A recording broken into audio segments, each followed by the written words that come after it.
Hello, New Mexico, and welcome to another episode of Around the Roundhouse, a podcast featuring the policies, politics, and personalities of the land of enchantment. I'm your host, Daniel Chacón. Our guest this week is Michael Perry, the Republican nominee for State Land Commissioner, which is arguably one of the most important jobs in state government. The New Mexico State Land Office oversees 9 million acres and 13 million subsurface acres of state trust land, and it's a big money maker for the state. Big as in billions. Revenue earned by the agency through leases for oil and gas, renewable energy, and agriculture, among other uses, benefits New Mexico's public schools, universities, and hospitals, eliminating the need for higher taxes to fund those services. The State Land Office estimates it saves the average taxpayer around $3,000 a year. Mr. Perry, who is currently a Chavez County commissioner, is a retired game warden who would bring firsthand knowledge and experience to the office if elected in November. He served as assistant land commissioner from 2016 to 2019 under former state land commissioner Aubrey Dunn. Mr. Perry, sorry for butchering your name there for a second, but welcome to Around the Roundhouse. Thank you. Again, pleasure to be here. Michael Perry, I'm the Republican candidate, and I'm absolutely excited that you took the time to visit with me today. Thank you, sir. Let's start with the topic that has been in the news a lot lately, a proposal by the Trump administration to get rid of a 10-mile drilling and mining buffer zone around Chaco Canyon. Where do you stand on the issue? Well, that's a good question, and I think it's not a one size fits all answer. I'm going to give you kind of more of a pragmatic answer. I think we need protections are a good thing. I don't want to get away from protections. We need to have responsible use of the land. That's why I'm running for this because I'm a responsible land manager. So the protections that are on the landscape are not a bad thing. So when the federal government is trying to relinquish some of those protections, they're looking at exploring it for the oil and gas, and that's really the elephant in the room is do you want oil and gas exploration in that region? While there is, from when I've talked to people, there is oil and gas there. I think we need to have those protections. I think the fight right now is at what state, at what size do you want to have those protections? I think currently the 10-mile buffer that's in effect, there's state land that are in holdings within that landscape, but it's minimal acreage. It's probably 10 or 15, maybe 20 sections in that whole. Well, I think it's 360,000 acres or something like that. So it's a pretty big footprint that's being protected already. I don't see any reason why we don't need to keep up those protections in some of the areas.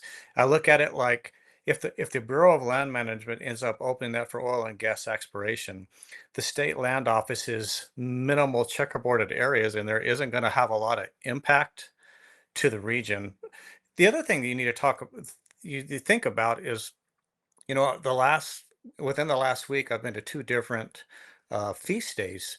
One of them was in the James, and one of them was in the Santo Domingo. And when you talk to people there in the ground, they're even torn between nations on what wants to be done in that area. I think what we really need to do is sit down with the people that are involved in these issues, have a roundtable discussion, and see what's best for everybody at the seat at the table. This isn't a one size fits all approach in my book. There's some people that want it, there's some people that don't. There's some people that need the money that live off of the land, and there's some people that need the income in that region. I think we can all come together and figure out if we can make that work, and if we can make that work in a way that meets everybody's standards and needs, but environmentally friendly. So I am for the protections that are there, but I think we need to sit down and really talk about what's next steps. I understand your desire to seek public input, but let me ask you, as one of her first acts in office, our current state land commissioner, Stephanie Garcia Richard, placed a moratorium on new oil and gas development on nearly 73,000 acres of state trust land around Chaco. So while federal action wouldn't affect state lands, oil and gas operations in the area are considered less attractive if state land is unavailable.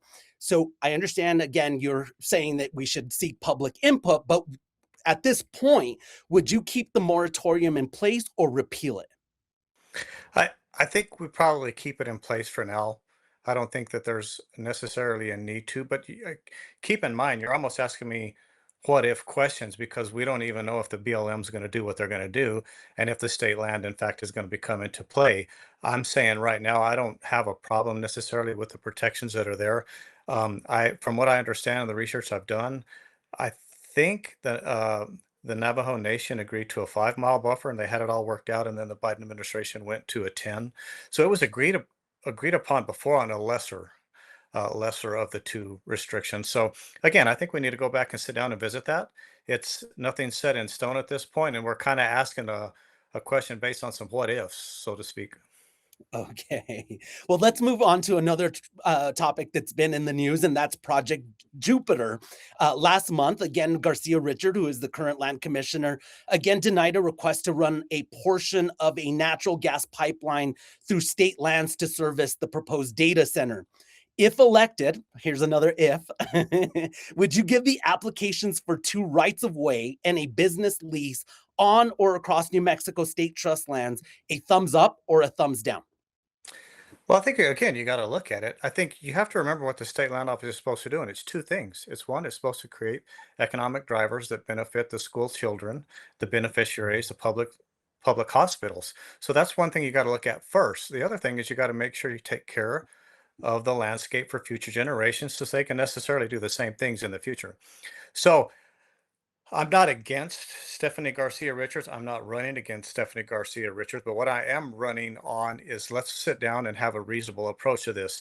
So, in my estimation, in my opinion, I think allowing the right of way through that small chunk of state land is your fiduciary responsibility because if you do that, you allow funds to be paid that benefit school children and hospitals in New Mexico. If you disallow that, you're going against your fiduciary responsibilities. So when you look at this reasonably, I think environmental advocacy is one thing, and I think the realization and the rationalization of making a sound judgment call for the school children is another. So if they do not allow this as they are right now, I don't think it's going to stop the project. I think they're going to go all the way around. It's probably going to create another footprint that's going to impact probably 3 to 6 more miles to go around this small right of way, and it's basically causing an imposition, but it's doing nothing. So, do you want to make money for the school children? Allow the right of way. If you don't, be an advocate and make them tear up more ground doing it another way. I think for her, it's a lose lose at this point because she didn't accomplish her goals. She just stood up for advocacy. And I think that's wrong. I think you need to be real and rational about the decisions you make and the money that it takes out of the public education. Okay. Mr. Perry, I totally understand and hear that you're not running against Garcia Richard, but the things that are happening on her plate now will be inherited by the next land commissioner. And one of those is her proposal to increase the bonds oil and gas operators would have to pay on state-owned lands. Uh, I'm curious if you would support that proposal. Do you think that that's a good idea? Well, I think even the oil and gas industry looks at these and says there needs to be an evolution on the increase of bonds. I think the argument right now is at what level they need to be set at. So I don't think anybody disagrees that the needle needs to move a little bit on this subject. It's just how high and is that real and relevant to the current times? And that's kind of where I go with that. I don't think, in my estimation, I want to look at things. I was a law enforcement officer for 22 years, but I was Mhm. also assistant state land commissioner over the resource division of the field office. So I have some intimate knowledge about both subjects. But what I would say is you have to be fair. You need to be fair in your approach on how you're going to impose revenue sanctions or things of that nature onto the industry because At the end of the day, we need that industry right now because it absolutely funds between 40 and 45% of education. The harder we are on that industry, we lose money. And if I'm wrong, why have we lost 20% of production in 8 years since this administration took over? So we kind of get lost in the numbers. What does 20% mean? So if there's 2.6 billion in revenue right now from the state land office on oil and gas production, what would 20% more look like? And what would 20% more look like over the last 6 years? That's the economic drivers that we need in this state. And I would tell you that some of the policies and procedures that are in place now and that will happen in the future if I'm not elected are going to drive our economics down in this state and cause us to create less money for oil and gas. Now, I say that because right now it's 2.6 billion. It's the most ever, right? Mhm. It's the most ever, but it could be 20% more and it could have been 20% more last year. So what I'm saying with these economic drivers and the oil and gas potential that we have, anybody can make money in this state, obviously, because she's against oil and gas and she's doing it. So I'm probably going to bring more money to this state, but I'm sure going to hold their feet to the fire and make sure it's done the right way and the responsible way. None of that, those sanctions will go away at all. Okay. Is there one specific policy that you would do away with if elected? Yeah, the big policy is do your job. Mhm. Right now, the state land office seems to have an idea that they can drag their feet with a lot of issues, and right-of-ways take a long time. I know that there's a lot of right-of-ways coming in right now. They've had a lot come in this year. They need the manpower down there. They need the ability. They need the resources to keep up with that system. But right now, we need to be efficient. You have producers that want to make money in this state. You have business functions that want to do their due diligence to make a good production at an efficient rate and still be taking care of all the environmental sanctions that need to be taken to. The needle has been moved. For that, I applaud her and the oil and gas industry. We're at a better place right now, but we need to become more efficient because we're literally losing revenue stream that could be providing more money to education in the state of New Mexico. Okay. Mr. Perry, we've tackled some pretty heavy topics here. Let's talk a little bit about you. As a Roswell native, do people ask you if you've ever seen a UFO? They have asked me if I've seen a UFO. You know, as a law enforcement officer out in as a game warden, you work in a lot of remote locations, and I did see some things at first that I thought, "Oh my goodness, that must be a UFO," and it turned out to be a weather balloon. So I got everybody up in arms for nothing. But I have not seen a little green man running around anywhere or a woman. I have seen a lot of them during our UFO festivals, but I'm pretty sure those were coming from other places and just in little costumes. But it's a great place to live. I was actually born in Santa Fe and moved here when I was a Oh, child and went to high school here. Then I went to New Mexico State. Had a great upbringing in southern New Mexico. Absolutely loved it. well, in all seriousness, tell us about your upbringing, because if I'm not mistaken, you know how to make tortillas. I know how to make tortillas. So the nice thing about living in southern New Mexico is it's a beautiful Hispanic culture, and you can live anywhere in the state, and and you have to be a part of that culture because it's just who we are. Mhm. So yeah, I grew up in Hispanic culture, but at a very young age, at 13 months old, believe it or not, my mom and I were in a car wreck, and she actually died on scene, but was later brought back to life and ended up being a quadriplegic, and it was very, very hard. So that caused me and my dad, and actually we went a different direction, I guess you could call it. My mom ended up divorcing my dad over it and let us go live our life, so to speak, so she wouldn't hold us back. My dad later remarried and remarried a Hispanic woman, and I have two half brothers that are last name are Pachecos, and then my little brother is Brandon Javier Perry. He's my little we call him the little coyote. He's our little half breed. But so I was raised in a half in an environment that was very Hispanic. I was literally the only other than my dad. The only Anglo at the table was called Wedo or Gavacho. Had a great upbringing, and I never felt anything but love from anybody in this town. I've never experienced racism or anything like that my entire life. Now, when you put on a game warden uniform, there's a different kind of love that you don't feel sometimes, but Yeah. that then I don't think that has anything to do with racism. I just think that's just being a law enforcement officer in this state sometimes. Tell us why you pursued a degree in wildlife science and where that took you. Well, that's a very good question, and that's where my heart is. And I wish I could show this camera around this room, but this walls are decorated with some game and fish paraphernalia. I can move it over a little bit and show you that that bear head on the wall was given to my grandfather, one of my grandfathers, as he retired from the Department of Game and Fish, and he was director from 1960, I think, to 1976. So as I Wow. grew up at a young age, I was fell in love with the Department of Game and Fish because my granddad was director and he was a game warden and he took me quail hunting all over the state, and I absolutely fell in love with the resource. Now I'm pretty much a country boy to begin with. I mean, I live in a small town. We do a lot of hunting. My other set of grandparents came from Oklahoma, so they're pretty country kind of people. But along with my Hispanic upbringing, and then my grandfather that was director of game and fish department, I just always wanted to be a game warden. It was just something I always wanted to be. And if you read in my high school yearbook, it says, "What do you want to be when you grow up?" And mine says a game warden. And so I went to New Mexico State and actually pursued that, and I got a degree in wildlife science in 1995, and immediately began working for the Department of Game and Fish, and they stationed me in Cuesta for a while. So it was a great career. I absolutely love it. And I've said this before. I've seen this state from horseback. I've seen it from snowmobile. I've seen it from a helicopter, airplane, four wheelers. I mean, everything. It's a beautiful place to live, and I've seen it all from all kinds of vantage points.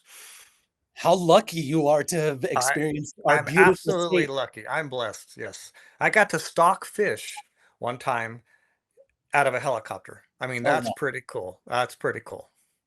Mr. Perry, how did help us understand how you became an assistant land commissioner and exactly what were your responsibilities?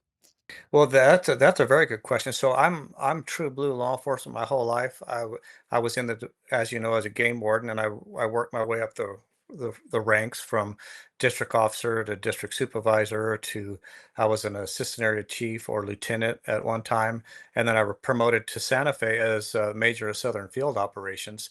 So at that time, I was stationed in Albuquerque, Santa Fe area, and I was working out of the Santa Fe office. And while I worked at the Department of Game and Fish, I was always the liaison between the Game and Fish Department and the State Land Office because I was the officer that worked on or initiated the state land easements between the Department of Game and Fish. So I don't know if you understand, but if you're going to hunt state land in this state, you need a hunting license to do that. So the Department of Game and Fish has to lease that property from the State Land Office, and I was the go-between, the segue that used to do that. And back then we did it every year, so I spent a lot of time talking to the State Land Office. And then one time when we were talking, the commissioner of public lands at that time just flatly asked me, "How would you like to be my assistant commissioner over the field division?" And I said, "Well, I'd love to do that." Actually, it was hard at first. I didn't think I wanted to do it because I didn't want to leave the game and fish department. That was my heart. That's what I wanted to do all my life. Mhm. But at that time, I had 3 years to retire. The table was pretty much set at the game and fish department. So it was a good jumping off point for me to go to the state land office, and I absolutely loved it. Great people that work there. And I got to work on habitat, which is the love of my life. Sometimes I tell people I don't like people as much as I like wildlife and habitat. So I like to spend a lot of time outside promoting that behavior, so to speak. And so help if I can ask you, what did you do for this for the state land office exactly? So I was the assistant commissioner over the field division. Now they call it surface, I believe.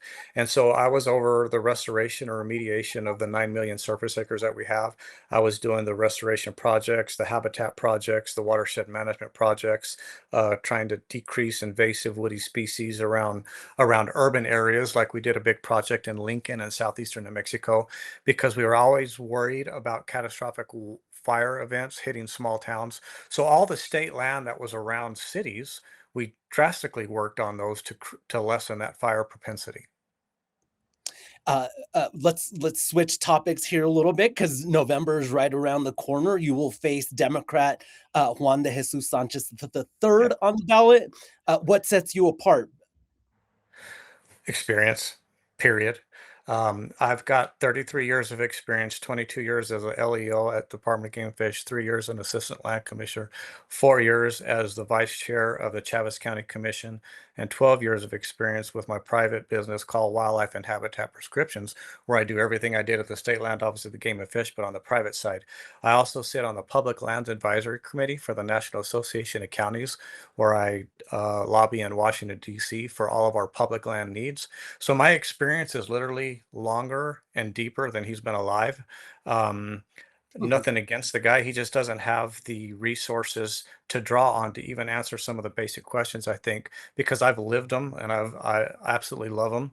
And I just can't wait to get my hands on the 9 million acres within this state. But let's be realistic here as well. New Mexico is leans blue. We haven't had a Republican in statewide office for a number of years. Mr. Sanchez has the Democratic machine behind him, as well as the endorsement of New Mexico Senior Senator Martin Heinrich, who he used to work for. So, what's your game plan to win? Well, my game plan to win is to make sure people understand that this is an important position and it's really not a hard choice when you just look at the resume. I have a resume that is extensive. And if you put my resume up against his, it's almost laughable what he possesses because it's really not a resume.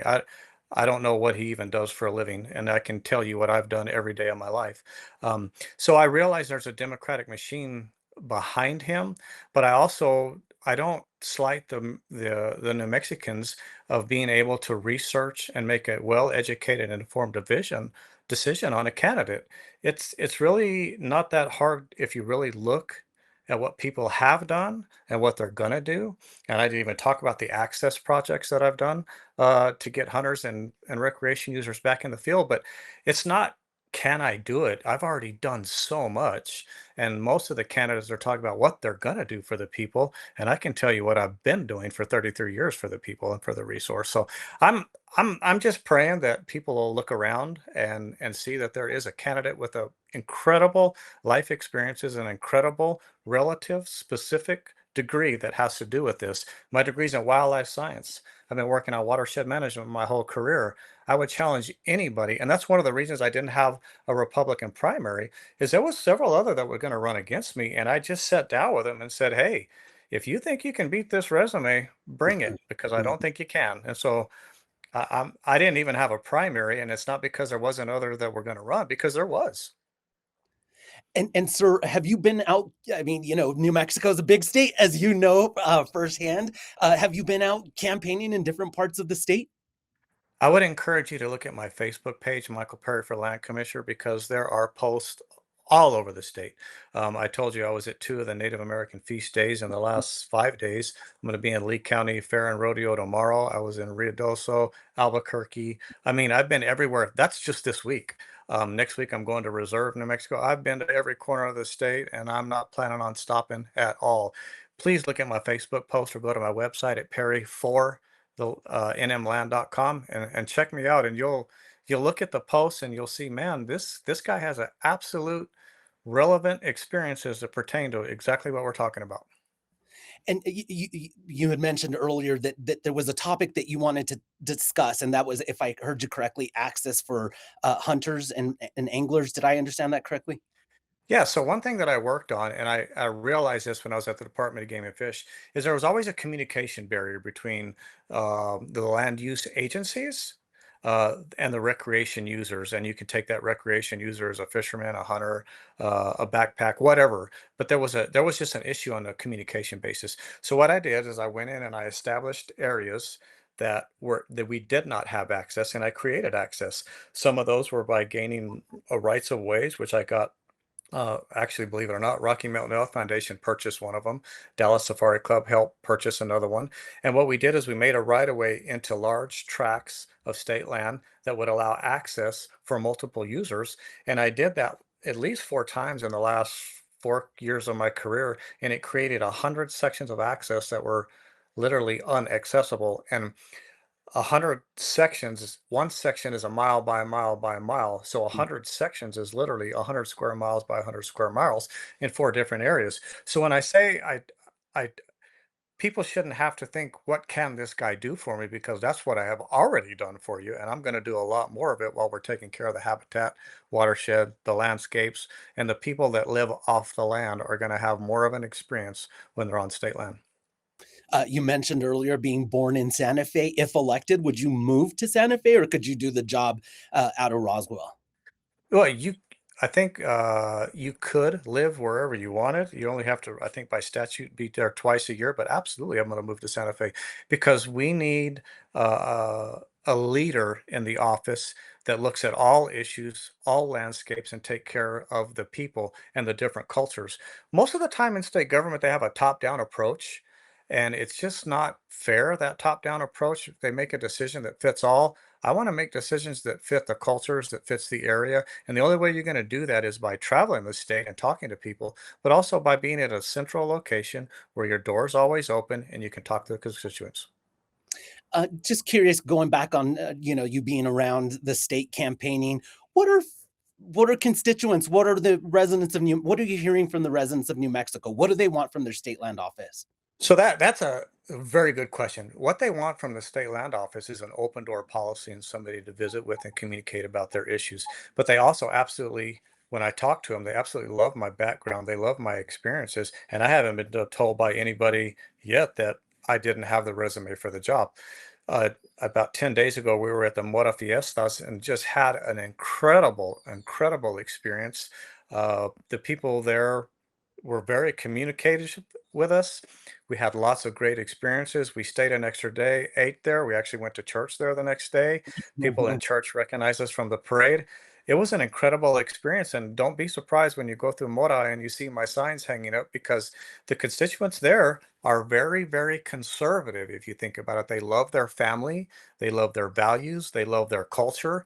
And they Mhm. have simply told me that they feel the Democratic Party has left their culture, has left their opinions. And if I'm wrong on that, why did a recent article just come out that the Democratic Party in this state is down to 39.5% of the registered voters as of July? So they've been decreasing on a steady decrease for several years now.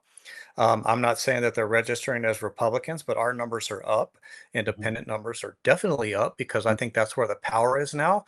But I think the real issue is don't be an advocate for anything. Listen to the people, listen to the cultures, make a well-educated and informed decision for each one of those groups. And I think the best outcomes are going to happen. I'm not opposed to sitting down and visiting with anybody. I absolutely love this state and I don't see myself leaving it. Awesome. Well, I love the state. I don't know if who loves it more, me or you, but I love that we share a passion for our beautiful state of New Mexico. Mr. Perry, am I missing to ask you anything? Any important topics that you think we should that you would like to communicate with New Mexico voters? Yeah, there's really two important topics that I want to talk about real quick, and I really want your ear on this because it's pretty serious. Okay. I do like red and green chili, but I gotta explain why. I like green chili on a hamburger. You can't beat green chili on a hamburger, but I absolutely love my red enchiladas. I gotta have the red enchiladas. So, and beef. I'm not a chicken guy. I'm a beef guy. So those are two important questions. And believe it or not, a lot of people ask that. I don't know what they can tell from a person from that, but I mean, a funny story. I actually, in my career as a game warden, trapped and relocated hundreds of deer and hundreds of antelope. And the number one bait that I used under a drop net for deer was red chili. Deer love red chili. Well, then I won't have to pull the deer in New Mexico on No, what they you prefer. won't. Well, if they're from southeastern New Mexico, they like the red chili. I can tell you that. I don't know what's some of the other groups may not like it, but the southeastern New Mexico deer love red chili. I promise you. Not to put you on the spot, Mr. Perry, but given that you've been all over New Mexico, which is the more beautiful part of the state, southern New Mexico or northern New Mexico? You know what? I have grown up in southern New Mexico, and I absolutely loved it because I could, when I would go hunting, I knew the area and I could see everything. But the more I travel to northern New Mexico, I actually do work on a ranch in northern New Mexico. I spend about 2 months a year on a ranch that I do habitat prescriptions and work. I'm falling in love with it, man. I really am. And believe it or not, my dad and my mother met when they were at Las Vegas Highlands at Highlands University. And every time I go back to Las Vegas, I kind of feel like that's where my people were walking the streets one day, even though it was just my mom and dad. But I kind of love that area. All right. Well, Mr. Perry, thank you so much for making time to visit with us today. And as I tell all the candidates, buena suerte on the campaign trail. Thank Uh, you. I'll need it.